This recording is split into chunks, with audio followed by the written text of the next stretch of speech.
Well, a surge in whooping cough cases is being reported all across the country, and that includes a jump right here in the natural state, and specifically right here in Fayetteville. Health officials with the Arkansas Department of Health say numbers are at a 15-year high. The ADH reports nearly 500 cases so far this year, and at least 4 of those cases have been reported within Fayetteville High School in the last 6 weeks. A spokesperson with the district confirmed to us.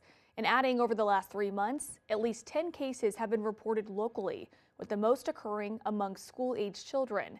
Those numbers are up from 391 last year and just 38 cases in 2023. And this is the highest number of cases reported since 2013. Now, statewide, 415 of the cases have been reported among people under the age of 20. So what symptoms should you be looking out for in your kiddos? The ADH tells us the highly contagious illness can cause symptoms, including runny or stuffy nose, mild fever, severe coughing fits, whooping sound during coughing episodes, more common in children, vomiting or exhaustion after coughing fits. And you can read more about the rise in these cases over on our website.